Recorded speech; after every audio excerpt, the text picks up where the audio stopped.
Et donc je vais tout de suite donner la parole à Guillaume Després, responsable d'opération à Loire-Atlantique Développement, si vous voulez bien vous approcher.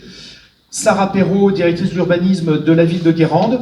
Et puis nous avons un troisième intervenant en visio, en espérant que la visio ne coupera pas et sera bien connectée pendant tout le long de l'intervention. Pierre-Yves Maurice, urbaniste chez Tecné, architecte et urbaniste. À vous la parole pour 20 minutes. Merci. Donc Guillaume Després, bonjour à tout le monde. Je vous remercie tout d'abord de nous avoir invités à présenter la ZAC de la Maisonneuve. C'est toujours très intéressant de pouvoir partager nos réussites, un peu moins nos échecs, mais c'est ce qui nous fait avancer. Je remercie aussi la ville de Guérande, partenaire de LAD, concédant de la ZAC, la maîtrise d'œuvre avec Pierre-Yves Maurice qui représente Tecné. J'en profite pour remercier l'ensemble des acteurs, la maîtrise d'œuvre Artelia pour la partie VRD et puis Origami Paysage pour la partie paysage. Et puis évidemment, je ne suis pas tout seul sur la ZAC. On est plusieurs chargés d'opération. Donc Glenn Vigneron qui n'a pas pu être présent aujourd'hui, mais qui m'accompagne également sur ce projet-là, Hélène Pasland, et puis Gaël Bonnet, et évidemment les différents services supports sans lesquels nous arriverions à tenir nos objectifs, et notamment le pôle énergie trajectoire bas carbone. Passé tous ces remerciements-là, on va rentrer directement un petit peu plus dans le sujet. Aujourd'hui, ce qu'on a voulu vous présenter, c'est la seconde tranche de la ZAC Maisonneuve. Pourquoi? Merci pour le zapper. Alors, il y a une flèche. Je vais essayer de... Là, on va voir une flèche. Donc, cette seconde tranche, pourquoi cette seconde tranche d'aménagement? Puisque, en fait, cette ZAC-là est divisée en quatre. Et donc, dans cette logique de partage des freins et des leviers, on trouvait intéressant de pouvoir prendre une deuxième tranche qui a tiré parti de toute la première. Et il ne faut surtout pas l'oublier. Aujourd'hui, si on arrive à faire ce qu'on fait sur cette deuxième, c'est parce qu'on a eu tout un travail en amont sur la première tranche. Et puis c'est aussi 30 maisons individuelles qui sont aujourd'hui presque toutes terminées, donc sur lesquelles on va pouvoir vous faire un vrai retour, et qui nous amène sur une troisième tranche où là on va encore un peu plus loin et on garde cette logique de retour d'expérience. Je vais passer donc la parole à Madame Perrault pour la présentation du contexte. Bonjour à tous.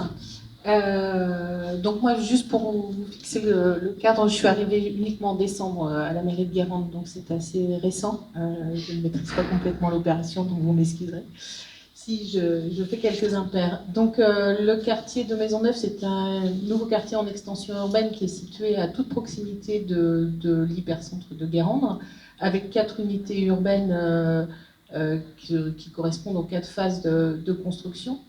En tout, c'est une trentaine d'hectares. Les ambitions qui sont portées par le quartier, c'est d'avoir une mixité de la formule urbaine et mixité aussi des différents types de financement. On a du locatif, de l'accession à la propriété, des bailleurs sociaux, des promoteurs privés, des constructeurs de maisons individuelles. Donc une diversité d'habitats et d'habitants sur le quartier.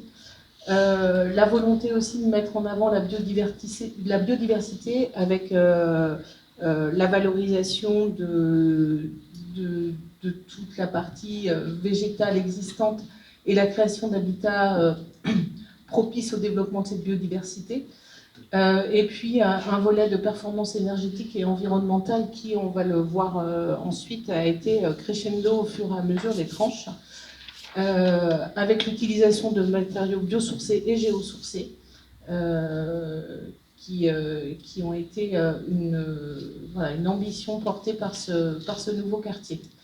C'est un écoquartier, on en est à la phase 2 du label, en phase travaux, et avec des habitants qui sont déjà arrivés en place depuis 2 ans, 2018, pour les premiers habitants.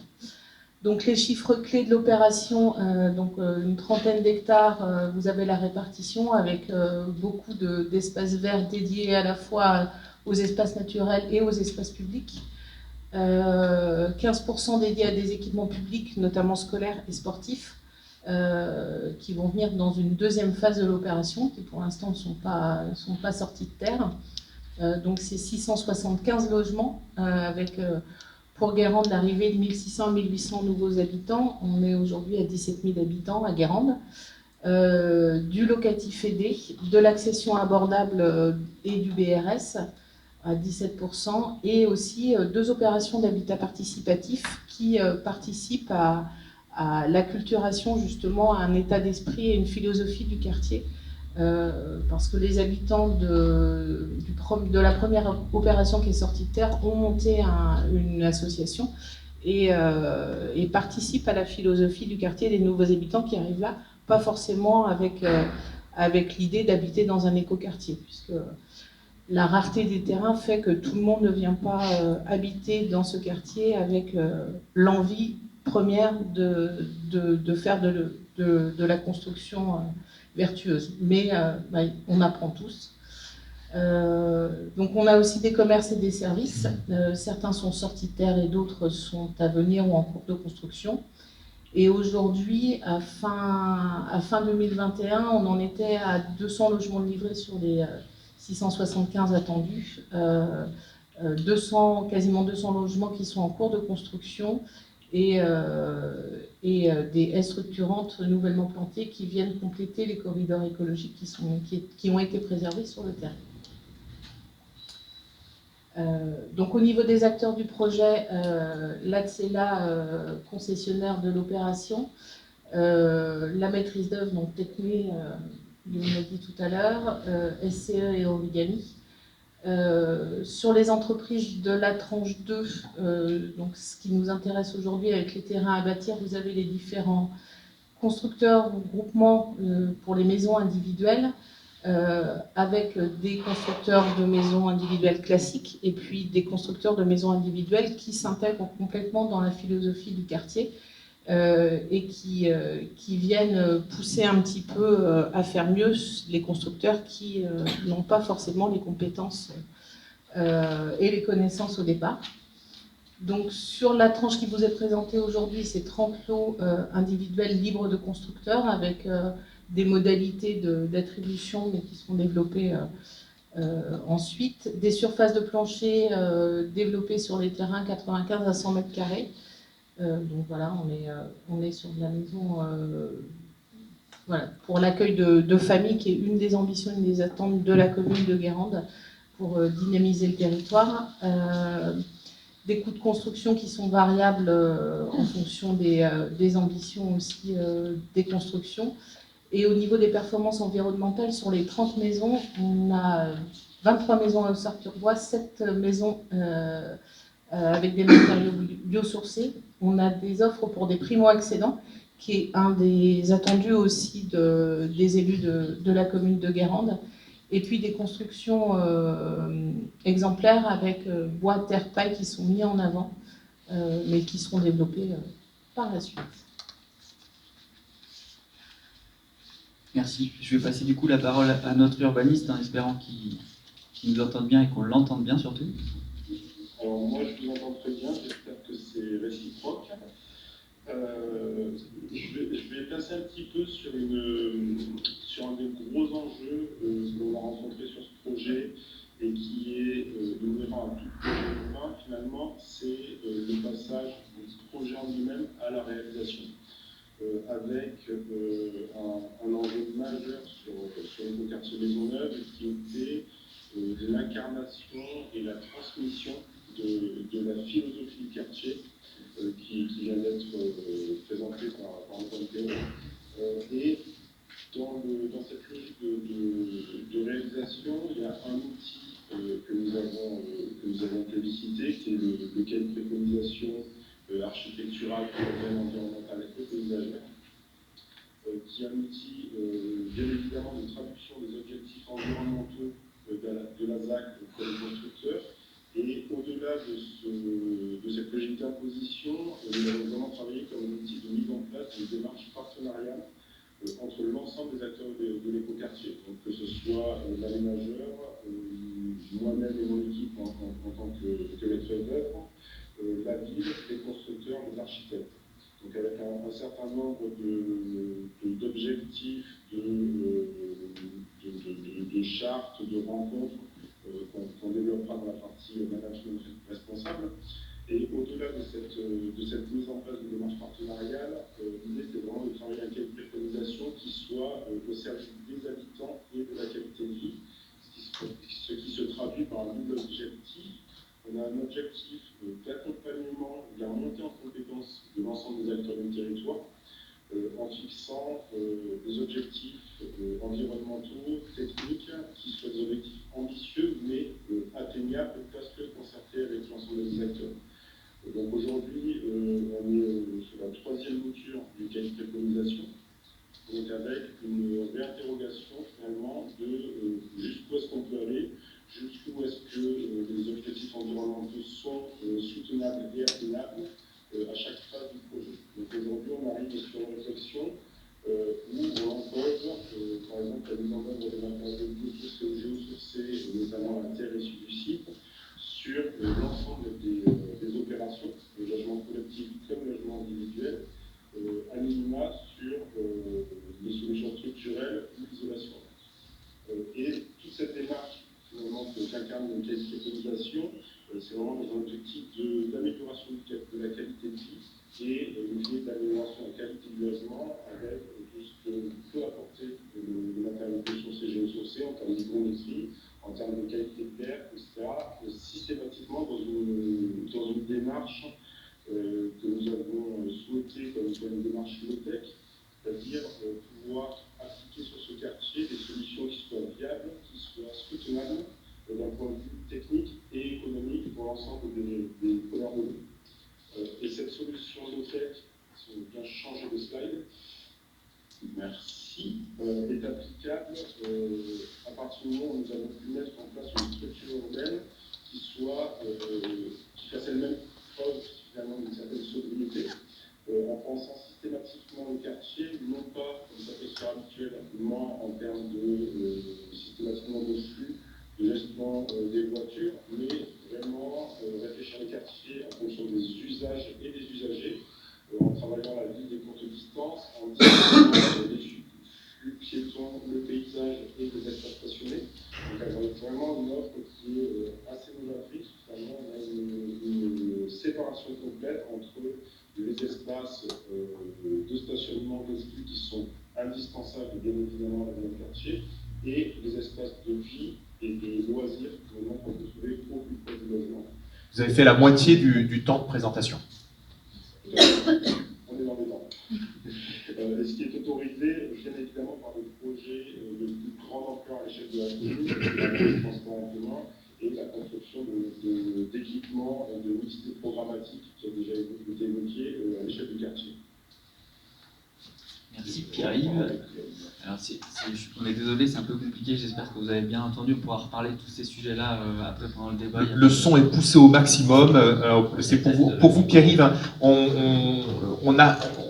on distinguait en étant bien concentré ce que vous disiez, donc c'est pour ça qu'à l'instant il était dit que peut-être on n'avait pas encore saisi tous les détails de votre propos parce que le son n'est pas extraordinaire.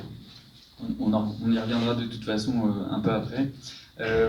Donc comme le disait Pierre-Yves sur le cahier des prescriptions, c'est vraiment en fait un travail qui a été fait depuis la première tranche jusqu'à aujourd'hui la troisième, où on tire parti de ce qui a été fait avant pour voir ce qu'on peut améliorer sur les prochaines. Et donc là, cette prescription, on est passé en fait d'une tranche 1 où on était dans un système de préconisation, où on demandait aux opérateurs et aux constructeurs d'utiliser les matériaux biosourcés et géosourcés, par contre on n'imposait rien. On a eu le résultat qu'on a eu sur la première tranche.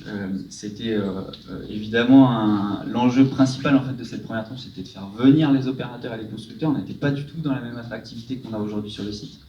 Et donc l'objectif a été atteint puisqu'on a réussi à faire venir des opérateurs, des promoteurs, des bailleurs pour construire du collectif à Guérande, chose qui n'était pas forcément évidente au lancement de l'opération. Et puis pour la partie construction de maisons individuelles, même chose, on vient construire des maisons sur des terrains de 300 à 400 mètres carrés, alors qu'on est plutôt sur on va dire des acquisitions de terrains assez grands sur Guérande où on vient faire sa maison et on a 500 à 1000 mètres carrés de jardin. Donc là, il fallait aussi réussir à atteindre cet objectif-là de faire venir des gens sur des parcelles beaucoup plus petites. Néanmoins, on avait toute cette première tranche à réaliser et il fallait qu'on aille encore un peu plus loin dans les objectifs environnementaux. Et donc, tous les enjeux ont été partagés avec la maîtrise d'œuvre et avec la ville. Et on est passé de la préconisation à la prescription. Où là, on a imposé sur cette deuxième tranche l'utilisation de matériaux biosourcés, soit en structure, soit en isolation. Et sur la partie terre, on est resté sur cette deuxième tranche sur de la préconisation. On n'imposait rien. Le résultat, on en a parlé très rapidement tout à l'heure, c'est sur 30 maisons, on en a 23 en ossature bois et 7 qui sont en maçonnerie traditionnelle avec isolation biosourcée. Pour la partie terre, qui est un des enjeux majeurs de la ZAC, elle a été en fait identifiée dès le début, puisque une artisane terre, donc Madame Hilton, habite elle sur le site et nous avertit en fait dès les fouilles archéologiques sur la pertinence d'aller étudier cette terre-là, voir comment on pouvait l'utiliser derrière. Et donc elle a été identifiée, caractérisée donc avec l'IUT, avec le collectif des terreurs armoricains, avec l'université Gustave Eiffel. Et elle a été mise de côté en fait dès les fouilles archéologiques. On a un tas de terre qui est aujourd'hui existant sur site et qui est utilisé par les opérateurs, bailleurs, promoteurs et également constructeurs. Sur cette deuxième tranche, elle est utilisée sous différentes techniques, donc la bauge, la daube, l'enduit. Et puis pour la partie, j'en viens directement aux questions que vous posiez tout à l'heure sur les coefficients d'imperméabilisation. Là, on en appose un autant sur les collectifs que sur les individuels. Et puis on a la même interdiction qu'il peut y avoir sur la Fleurière avec l'interdiction de dalles béton pour les terrasses et les abris jardins et l'utilisation de matériaux poreux. On a parlé de la terre, mais on réutilise également les déblais. Soit ils sont remis sous voirie, espace public, ou alors on va également les utiliser pour créer des talus qui sont favorables à la biodiversité.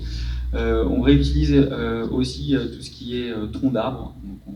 On les découpe et on les utilise comme jeux, comme bancs, comme poutres pour faire des butées de roues sur les parkings ou pour protéger des espaces. On essaie d'utiliser un maximum de matériaux.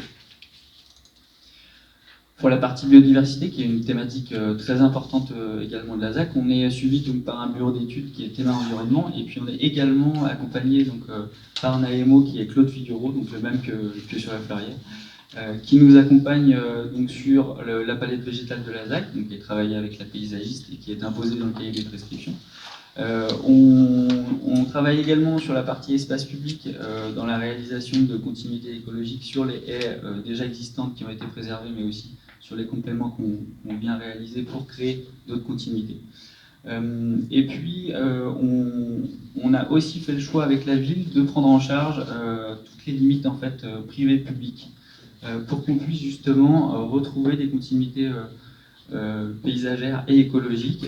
Donc on réalise les palissades bois qu'on vient surélever pour permettre le passage de la petite faune, et puis on vient aussi planter en quinconce autour de Ganivelle sur les limites des constructions privées pour retrouver ou pour créer des continuités. On a également un gros travail sur l'adaptation des essences vis-à-vis de la nature des sols, puisqu'on est sur un sol qui est très pauvre, et donc le choix a été fait de ne pas venir amender ce sol-là, mais plutôt de travailler avec le sol. Donc on a des espaces qui sont parfois très difficiles à faire comprendre aux habitants, puisque c'est des espaces qui peuvent apparaître comme non plantés ou en friche.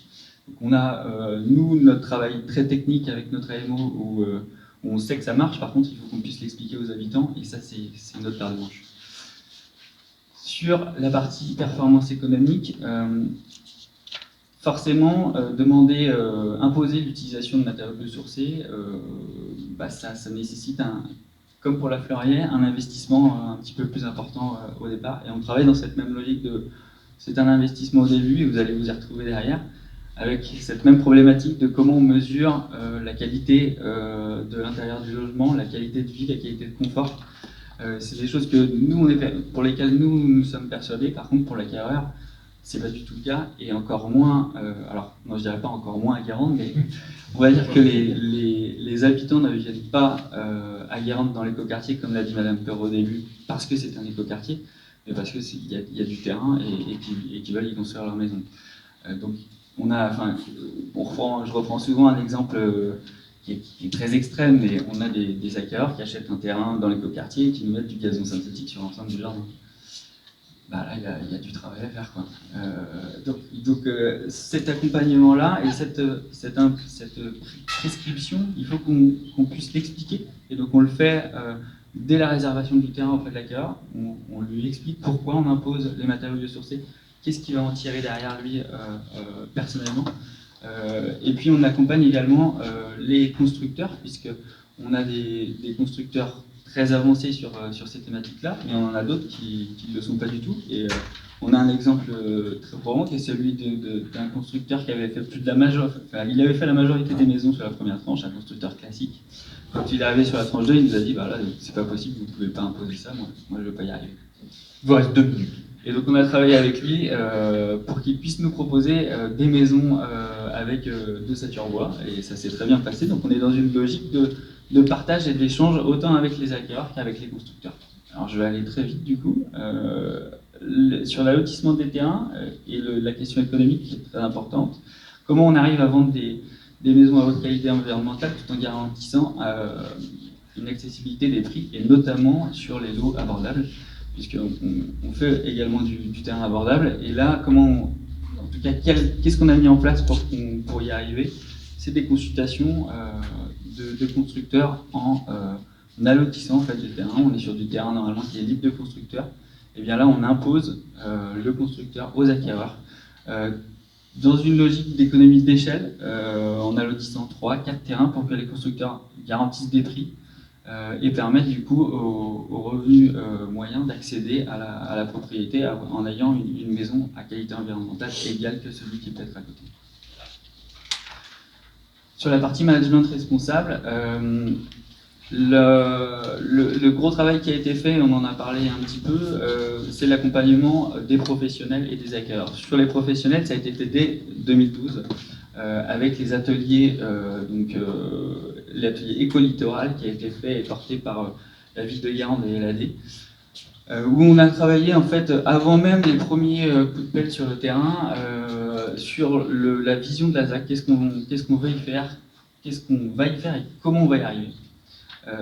Et donc de ces ateliers-là est ressortie une charte, qui est la charte éco-partenariat local, que chaque promoteur, chaque bailleur et chaque constructeur signe.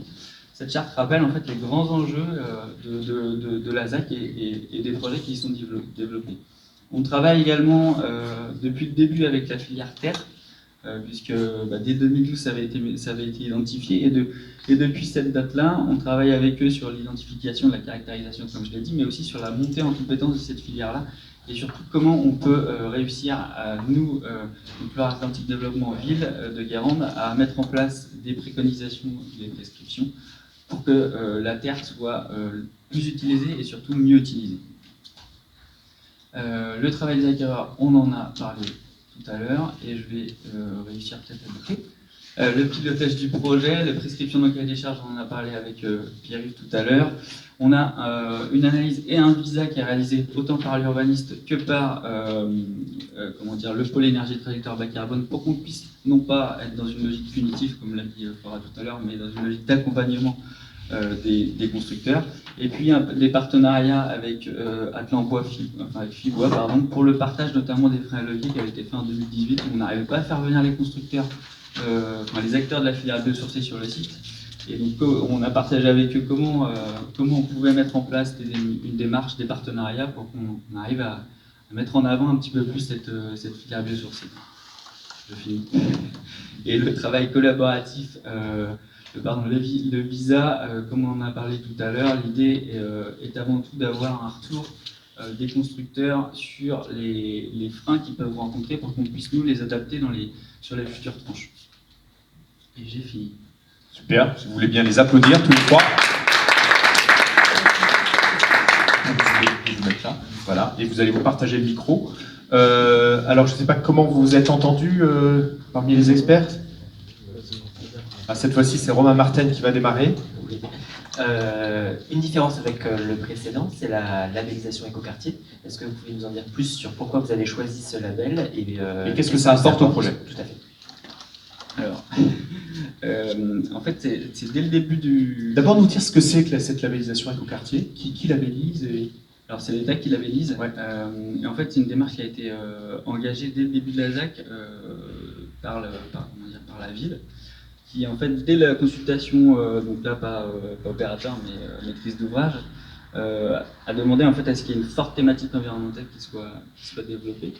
Et donc cette volonté de la ville de Guérande a été représentée par justement la labellisation écoquartier. Il fallait aller chercher ce label-là. Et ce label nous impose, donc c'est un peu la même chose que la charte éco-partenariat local, sauf que ça a une échelle, vous devez très bien connaître, une échelle beaucoup plus vaste, avec des engagements qu'on doit avoir à chaque étape du projet. Donc on a la première étape qui correspondait plutôt à la phase conception du projet. Donc cette phase-là étant passée, on a eu cette première étape de valider, puis aujourd'hui on est à la deuxième étape qui est plutôt sur la phase chantier. Et de façon opérationnelle, ça apportait quoi au projet à votre avis? C'était en tout cas, ça va beaucoup amener sur la phase conception. Je pense, Pierre-Yves, peut-être que tu veux amener ton regard justement d'urbanisme sur la partie structure urbaine et l'impact que ça a pu avoir. Oui, en fait, si vous voulez, alors, je ne vais pas me placer là, sous couvert de Guillaume. En fait, la charte, la labellisation écoquartier n'a pas forcément été un objectif en soi. L'idée, c'était vraiment de s'appuyer sur les différentes cibles de la charte écoquartier, de la labellisation, qui vont être sur l'optimisation des réseauvières, sur la préservation des sols, sur la gestion hydraulique. Et finalement, c'est s'appuyer sur l'ensemble de ces leviers pour faire un projet qui soit vertueux. Mais initialement, effectivement, l'objectif n'était pas de remplir tous les curseurs pour faire une labellisation. On est vraiment rentré dans une démarche de projet vertueuse. Et effectivement, l'aboutissement à un moment était de candidater et d'obtenir le premier, puis le second niveau des quartiers.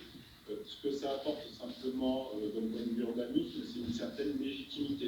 C'est-à-dire qu'à un moment, on ne construit pas dans un écoquartier, comme on construit dans un quartier vertueux qu'il soit, c'est la même label. Ça permet de parler aux opérateurs, de les contraindre sans trop être contraignant, justement, non? Exactement, c'est exactement ça. Une autre question, William ou... Oui, une question notamment liée, on a beaucoup parlé tout à l'heure de performance énergétique, également de passif, et le fait de produire aussi, maison positive. Ou là-dessus, est-ce qu'il y a eu aussi une ambition portée sur l'énergie ou sur le carbone? On va parler biosourcé avec une prescription au-delà de recommandations, donc déjà c'est un fort levier ça là-dessus, sur la réduction carbone. Est-ce que sur l'énergie aussi, il y avait du coup dans les prescriptions architecturales techniques une ambition portée là-dessus pour réduire la consommation? Alors, en fait, ça va me permettre en plus de compléter par rapport à la question d'avant. À contrario de la démarche de la labellisation écoquartier, on ne demande en fait aucune labellisation, nous, sur la partie carbone et sur la partie biosourcée, autant aux opérateurs qu'aux constructeurs. On n'est pas du tout dans cette logique de validation, de certification et de labellisation. Notre objectif premier, c'est que les matériaux soient utilisés au bon endroit et sans qu'on ait forcément de contraintes de label derrière. Et donc sur la partie carbone, on s'assure de cette réussite-là par les visas, comme je vous l'ai dit, où on impose en fait soit l'utilisation en structure ou en isolation. Et puis pour la partie terre, sur la troisième tranche, là, on a un nombre de mètres cubes qui est imposé pour qu'on s'assure d'une utilisation, on va dire, au minimum et au bon endroit de ces matériaux. Sur la partie énergétique, on a tout le travail qui est fait donc, par l'urbaniste sur l'implantation des logements, la disposition des parcelles, donc tous ces principes-là de bioclimatisme, tout ça évidemment c'est pris en compte. Par contre, on n'est pas du tout dans la logique de la Floria où on va imposer du panneau photovoltaïque. On reste dans une logique de bioclimatisme, ça c'est évident. Mais il n'y a pas Par d'indicateur contre, de performance. on n'a pas d'indicateur de performance. On en a sur par exemple, on était à peu près à moins 20% sur la RT 2012 sur l'ensemble des maisons. Et en fait, on les obtient, c'est un peu le même système que la Floria en fait. On les obtient de par l'utilisation des matériaux biosourcés que nous on impose. On arrive en fait à avoir des performances énergétiques et environnementales. Après, le fait d'associer des indicateurs, je ne parle pas de certification, je ne parle pas de label, je parle Avec le micro, ce sera plus facile. Je parle juste d'indicateurs, mais un indicateur thermique en termes de consommation, de besoin aussi de chauffage, ainsi de suite, ou un indicateur de confort aussi, par rapport à la température ressentie à l'intérieur des logements, ça permet de compléter la conception, d'avoir un travail plus fin en ingénierie et en archi, pour proposer des solutions qui garantissent un certain confort et qui garantissent une réduction des énergies. C'est vrai que dans la prescription, je trouve dommage finalement qu'on n'incite pas à aller à la performance avec des indicateurs.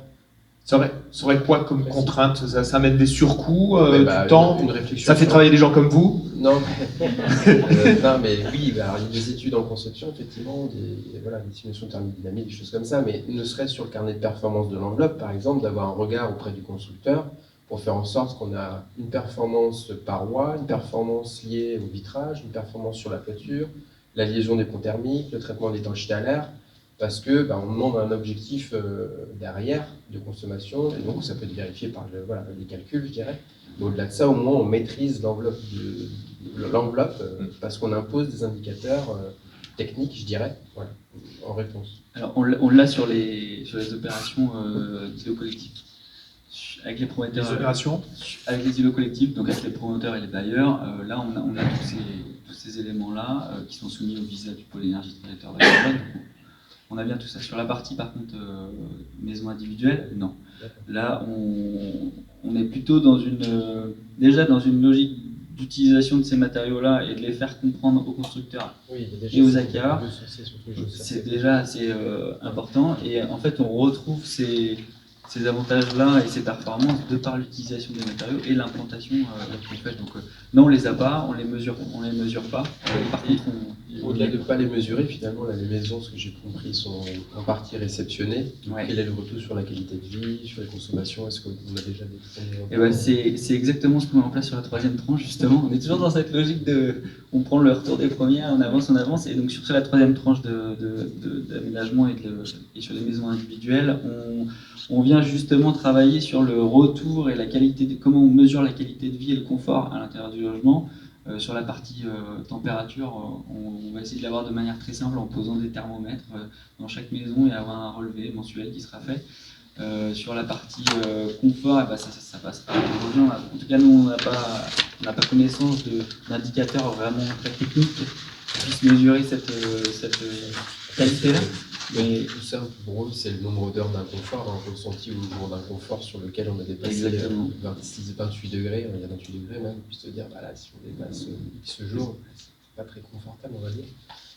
Exactement, donc là, ce qu'on envisage sur la troisième tranche, c'est d'avoir un questionnaire et un suivi en fait, sur 2 ans d'utilisation du logement, pour qu'on puisse voir entre une maison bois terre paille et une maison classique, comment on vit dedans et quel est le ressenti. C'est d'où l'intérêt de ma question aussi, c'est que là, en fait, il y a une diversité aussi des modes constructifs. Oui. Il y a du bois paille, il y a de la terre, il y a du traditionnel. Donc finalement, c'est pas les mêmes réponses et ça sera évidemment pas les mêmes réponses aussi sur le ressenti. Donc c'est intéressant d'avoir ce retour d'expérience et d'emmagasiner un peu l'expérience pour faire évoluer en fonction de l'implantation, toujours. Mais voilà, pourquoi on fait ça, quoi, le pourquoi on fait ça et est-ce que ça marche concrètement et est-ce qu'on peut pas les réitérer, quoi. Et avant le retour d'expérience, peut-être avec la ville de Guérande, comment les habitants ont réagi à l'idée d'avoir des maisons en terre?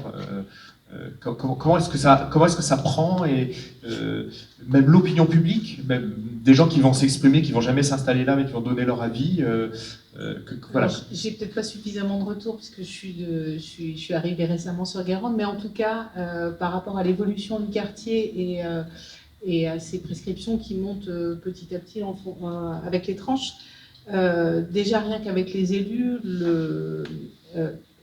ils n'avaient pas forcément l'impression d'avoir un écoquartier sur la première tranche. Enfin, en tout cas, c'était pas visible, même si dans la conception, ça avait été conduit avec cette philosophie-là. Visuellement parlant, ils ne savaient pas le vendre en fait auprès de leurs habitants et au sein des équipes de l'équipe municipale. Alors que là, ça y est, avec la deuxième tranche qui sort, ça y est, ils sentent les choses et ils commencent à avoir des retours positifs de la part des acquéreurs. Qu'est-ce qui manquait? Oui, qu'est-ce qui faisait que c'était pas visible? C'est les biosourcés qui rendent visible en fait un écoquartier? Parce que c'est ce que je comprenais dans votre propos. Par exemple, la construction bois, le fait qu'on n'ait pas beaucoup de bois sur la première. Mais bois apparent. Parce que parfois on a de la construction bois et le bois n'est pas apparent. C'est le biseau visuel, mais en tout cas, C'est ça. par rapport aux élus, il y avait ça, et là, enfin, on voit du bois, enfin, on voit que c'est un écoquartier. D'accord. Parce que c'est vrai que l'écoquartier ne se traduit pas au Non. bois, quoi. Non, mais C'est la perception des mais gens. C'est ouais. la perception de Absolument. on Le est travail bien que sur la paysager, le perception. travail de l'urbanisme, de l'implantation architecturale, des transports, des circuits, enfin, c'est tout ce travail-là avec le Il y a, quartier. il y a la question de la biodiversité. Tout à l'heure, on en parlait sur l'autre quartier. Comment est-ce que ça a été abordé, cette question-là? Est-ce qu'il y a eu un écologue en amont? Est-ce que vous avez tenu compte de ces prescriptions? Peut-être que je te grille ta Oui, question. c'était la question que je voulais poser, mais c'est pas grave. Pierre-Yves, tu nous fais signe hein, si tu veux. te Alors manifester Thierry, aussi, on t'a sur pas cette oublié. question, la biodiversité, l'écologue et comment vous en avez tenu compte?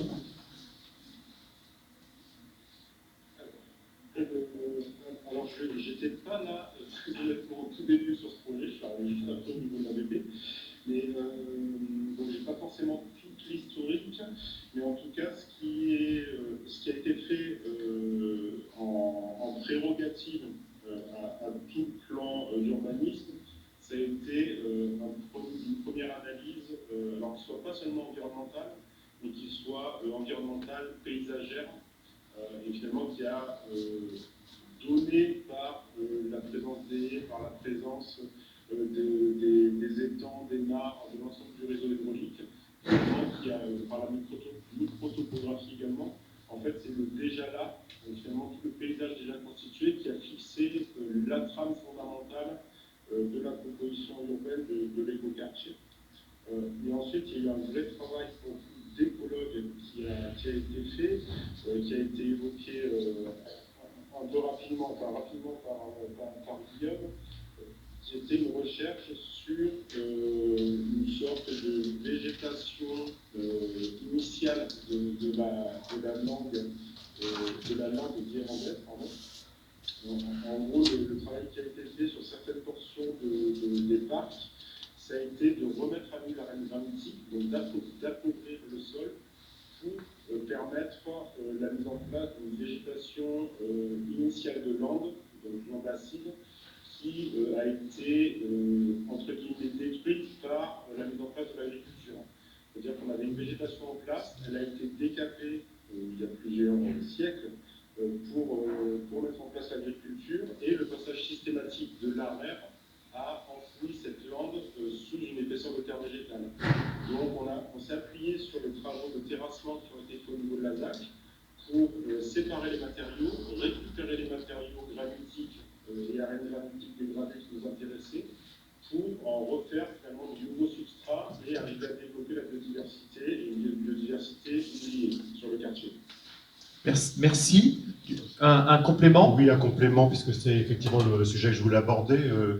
Je dirais au-delà de tous ces aspects environnementaux, quels sont les outils que vous avez développés ou mis en place pour justement donner envie aux gens, aux habitants, ce que vous disiez, d'aller habiter là, etc.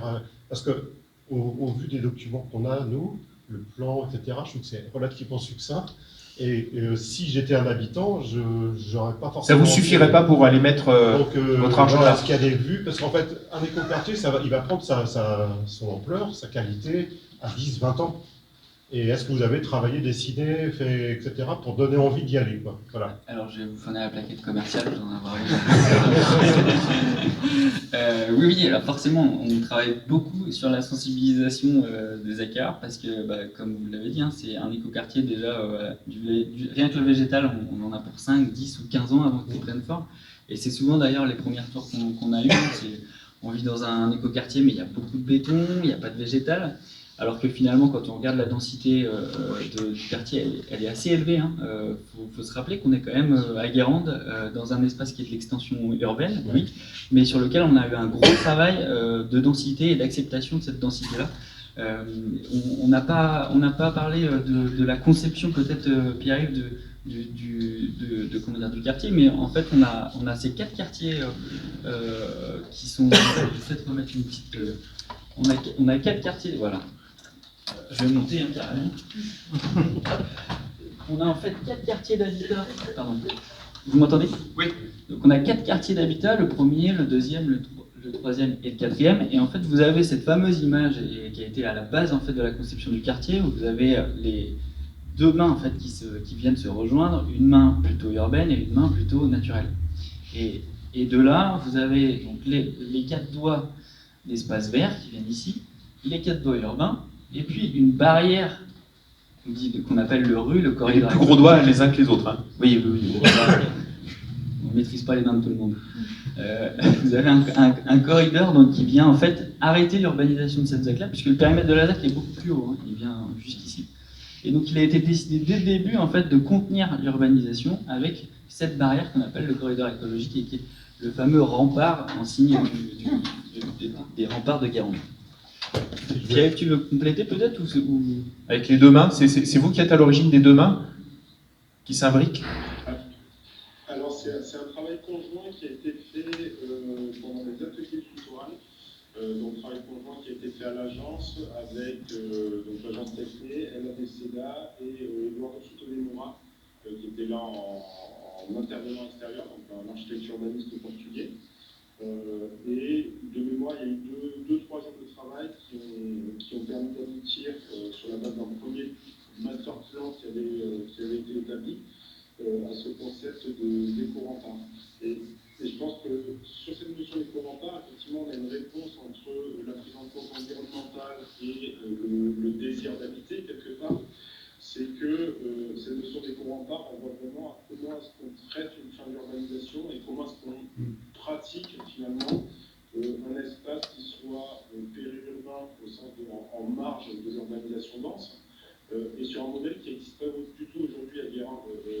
On est sur une ville où on a soit du petit collectif, soit on est au centre ancien, soit on est dans le logement pavillonnaire, lotissement finalement, où le 100% logement est entièrement desservi en voiture.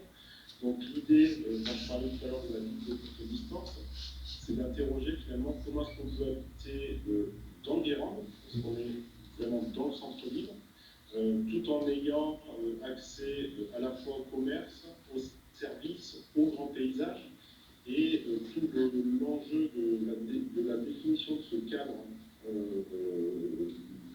on va dire souhaitable, ou attractif, c'était vraiment l'imbrication entre les espaces privés et les espaces publics, ce qui nous a conduit à réduire au maximum les emprises publiques. Donc on a certaines voiries qui font uniquement 5,50 m, qui sont en espace partagé, on n'a pas de trottoir, on n'a pas de plantation sur la voirie. Par contre, on a le complément qui vient par des jardins privatifs, donc avec une imposition de forte végétalisation sur ces jardins-là. Et tout ça fonctionne parce qu'on a ce fameux rythme de parc où, finalement, où qu'on soit en quartier, à 70 mètres à pied ou 100 mètres à pied, on a un espace public structurant. Merci. Tout ça, on parlait un peu au départ, même presque de marketing, puis vous vouliez la plaquette. Et à la fin, j'ai une question que se posait le jury, c'était de savoir si vous avez eu le public que vous attendiez. Est-ce que les gens qui achètent, qui sont intéressés par le quartier, sont ceux que vous aviez visés au départ? Alors le public attendu, comme l'a dit Madame Perrault, c'était plutôt des jeunes familles. Donc on l'a aujourd'hui, on l'a sur la première et la deuxième tranche. Par contre, et comme je le disais tout à l'heure, on n'est pas sur un public qui vient pour l'écoquartier. En tout cas, pas majoritairement. On en a, là surtout sur la deuxième tranche et sur les maisons justement où on est allé plus loin dans la qualité environnementale, où là on a des gens qui sont convaincus et qui viennent ici parce qu'ils veulent développer ce type de projet-là.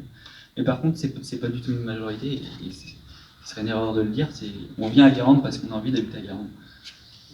C'est plutôt bien. Maintenant, est-ce qu'on peut parler un peu du système constructif et en particulier de la terre crue? Comment est-ce que vous avez procédé pour mobiliser les professionnels? Quelle part de terre vient du territoire et vient de plus loin? Quelle technique vous avez adoptée? Voilà, est-ce qu'on peut creuser un tout petit peu ça? Oui, ben on peut creuser, oui. Juste si je peux me Oui. permettre avant. Allez-y, Pierre-Yves.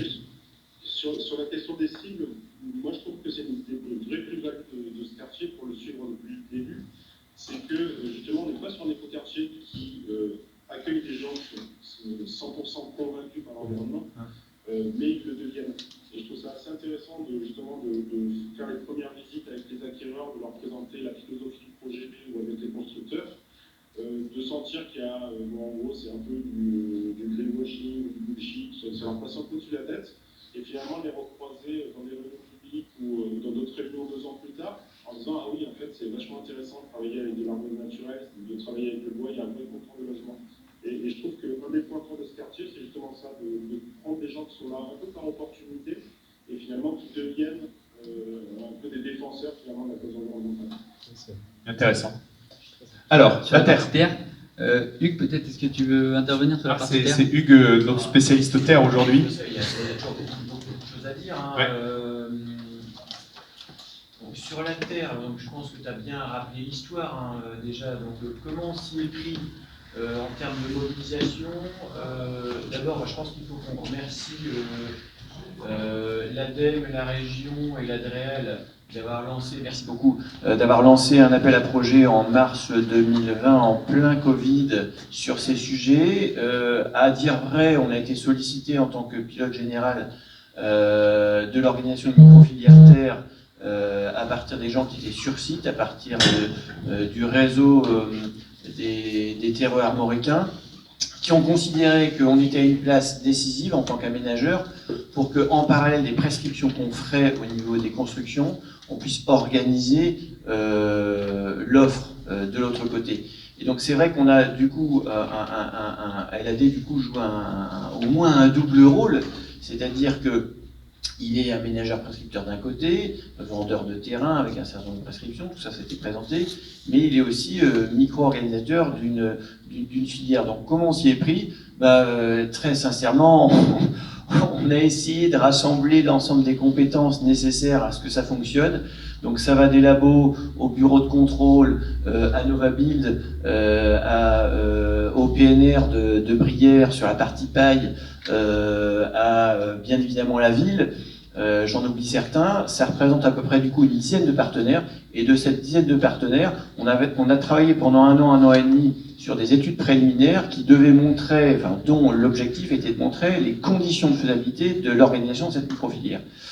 Et donc, on a mis en place un petit peu à l'anglaise, j'ai envie de dire, un certain nombre de tâches à remplir avec des pilotes, des contributeurs, et avoir du coup l'ensemble des conclusions sur le volet économique, le volet organisationnel, le volet normatif, le volet benchmarking fabrique terre, le volet benchmarking réalisation. On s'aperçoit d'ailleurs que à ce niveau-là, qu'il y a encore extrêmement peu de logements collectifs qui font appel à la terre.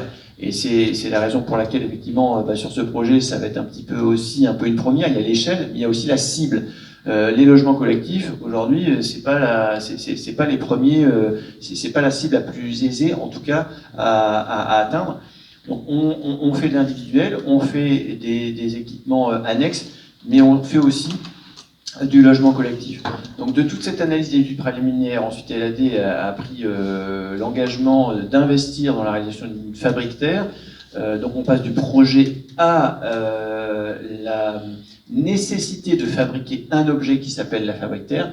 Et de cette fabrique terre, elle devra finalement faciliter la tâche des entreprises pour stocker, pour malaxer, pour ensuite mettre en œuvre. Elle est lancée, la fabrique, elle existe. Alors, si on parle de la fabrique, donc aujourd'hui... C'est ça, il fallait pas que je pose la question. Quel est le niveau d'engagement sur la fabrique?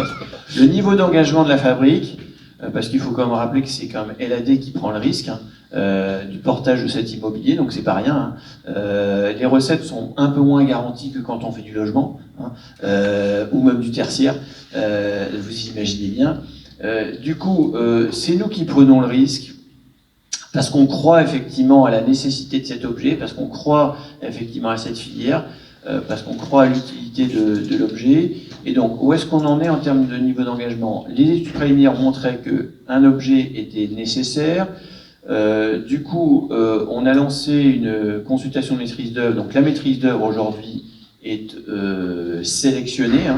Et on travaille du coup à la réalisation de la conception de cette fabrique terre pour obtenir l'ensemble des garanties techniques et économiques en phase d'avant-projet de cette fabrique terre. Si entre les recettes qu'on peut dégager au travers de cette fabrique terre et les fonds propres et les subventions qui nous sont allouées en espérant qu'elles puissent un peu grossir, je vous dis c'est un tout petit mot, mais Madame Lebasson travaille pour nous dans ce sens et franchement je lui en remercie. Parce que non, mais il faut être quand Ça même... s'appelle un alignement de planète.